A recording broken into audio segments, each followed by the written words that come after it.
Good evening, visitors. Welcome to the Australian War Memorial's Last Post ceremony. My name's Richard Cruz, and joining us today from the Australian Army is Warrant Officer Class 2, Grant Stoker. We warmly welcome the family and colleagues of 2nd Lieutenant Terence Edward Langlands, whose story will be told shortly. We also welcome members of the Officer Training Unit, Skyville, Class 2 of 67, 50th Anniversary Reunion Group, who are also joining us today. 2nd Lieutenant Langlands was one of the officer cadets in OTU 2nd 67. We welcome the veterans who have served, those that are still serving, and the families that support them. We acknowledge the members of RSL and Services Clubs Association, RSL Victoria and RSL Queensland, who are watching the broadcast of this ceremony across Australia. Today marks the 10th anniversary of the death of Trooper David Poppy Pearce of the 2nd 14th Light Horse Regiment in Afghanistan. Trooper Pearce left his wife Nicole, 2 daughters, and mates too many to mention, nicknamed Poppy by the younger soldiers. The Australian War Memorial's Cafe restaurant on the East Precinct is named Poppy's in honour of Trooper Pearce and all those with whom he served. During this evening's ceremony, wreaths will be laid at the base of the Pool of Reflection by family, visitors and students from Geelong College in Victoria. Could I ask you to please stand and join in singing the National Anthem?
The Australian War Memorial was the vision of Charles Bean, Australia's First World War official historian.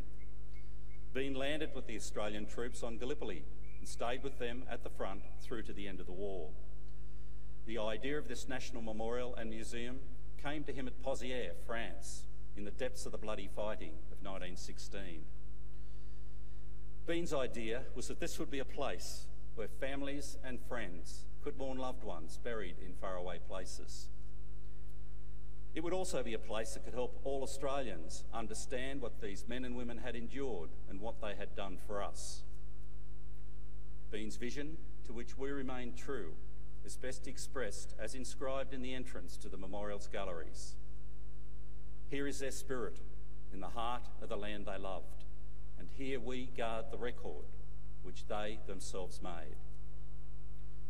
Tonight we'll read the story behind just one of those on the Roll of Honour, which lists the names of more than 102,000 men and women who have given their lives for us in war and operations for more than a century. But first we present a lament, Flowers of the Forest. Wreaths and floral tributes will now be laid at the base of the Pool of Reflection.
Today we remember and pay tribute to Second Lieutenant Terence Edwards Langlands. Terence Langlands was born on the 13th of February 1945 in Wallsend, New South Wales, the last of 3 sons born to Harry and Dulcie Langlands. Known as Terry, he grew up around Lake Macquarie and spent much of his time swimming, sailing and fishing with family and friends. He attended Bolton Point School and Borragla Public School before spending his first year of secondary school at Newcastle Boys High. He transferred to the newly opened Borragla High School the following year. The new school suited Langlands. He was popular with both students and teachers. In his final year, he was made a school prefect and boys vice captain. An excellent sportsman, he was also a member of the school's A-grade cricket team, captain of the A-grade soccer team, and was champion in the age for swimming and athletics. After leaving school, Langlands worked as a clerk with Bull and Company in Newcastle and later at BHP. Sport continued to be one of his major interests, particularly soccer. He played in the Toronto Awaba Soccer Club first grade team and coached junior teams. He also had a passion for motorbikes and came close to having a professional career as a rider.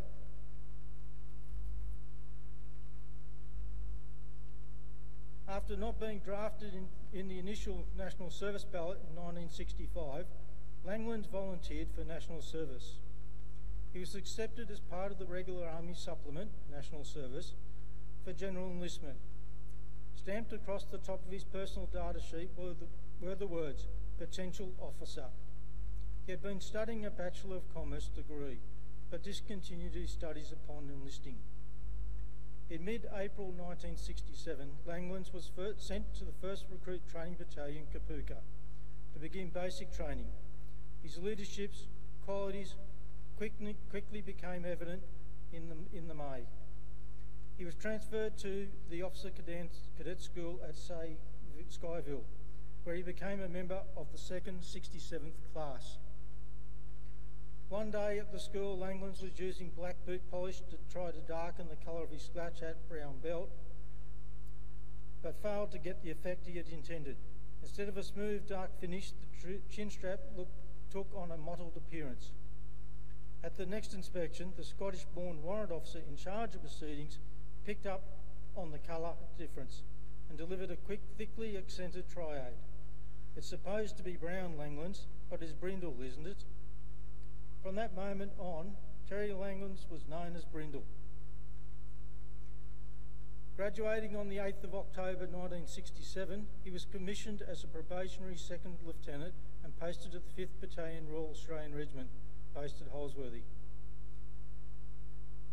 His sister-in-law, Helen, represented the family at his graduation ceremony and pinned his lieutenant to his shoulders.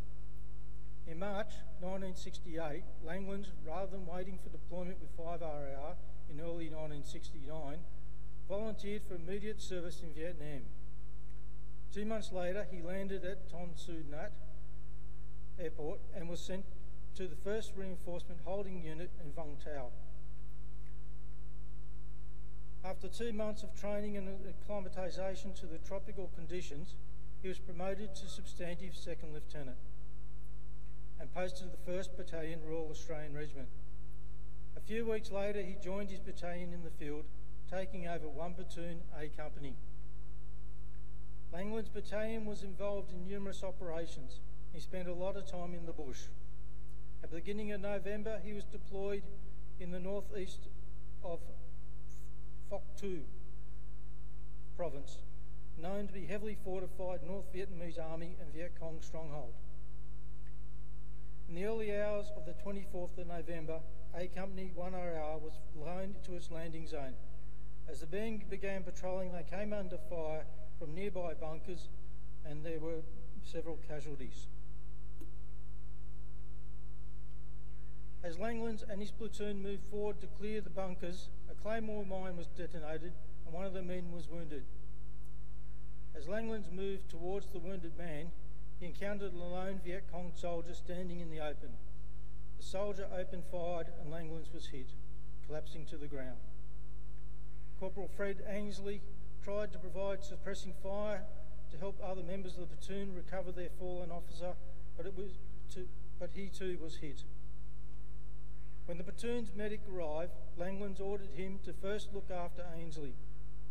Finding Ainsley already dead, the medic returned to Langlands, who died soon afterwards. The firefight lasted over 2 hours, ending when A Company overran the bunker system and the enemy withdrew. One RAR suffered 2 men killed and 5 wounded, one of whom died later that day. The Langlands family were devastated on hearing the news of Terry's death. He was 23 years old. His remains were returned to Australia, and on the 5th of December, he was given a funeral with full military honours at Christ the King Anglican Church in Lake Macquarie, before being cremated and interned in the Wall of Remembrance at the Beresfield Crematorium. Langland's former officer cadet school classmates at Skyville named their association newsletter the Brindle in his honour, and his former school, now Lake Macquarie High School, named a house after him. Langland's name is listed on the roll of honour on my left. Along with more than 500 others from the Vietnam War, his photograph is displayed before the pool of reflection. This is but one of the many stories of service and sacrifice told here at the Australian War Memorial. We now remember Second Lieutenant Terence Edward Langlands, who gave his life for us, for our freedoms, in the hope of a better world.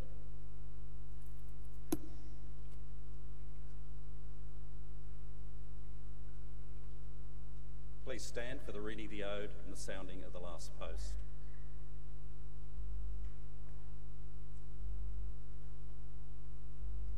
They shall not grow old as we that are left grow old.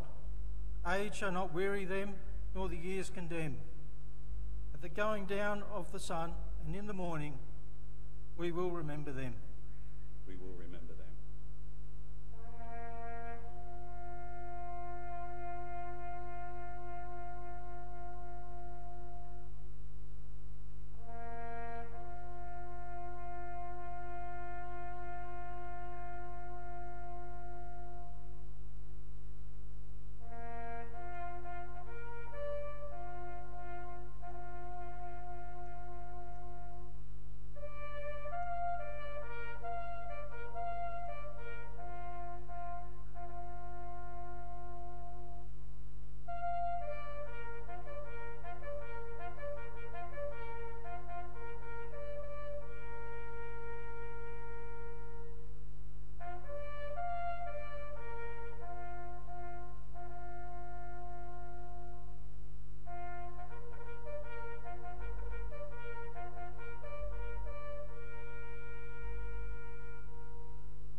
Lest we forget.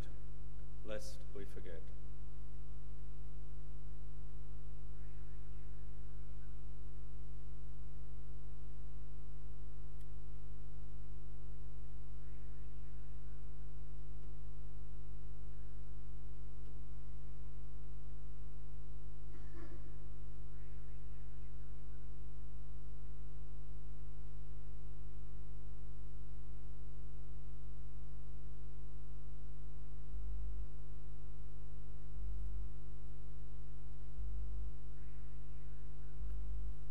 We leave you this evening with the words of the memorial's founder, Charles Bean.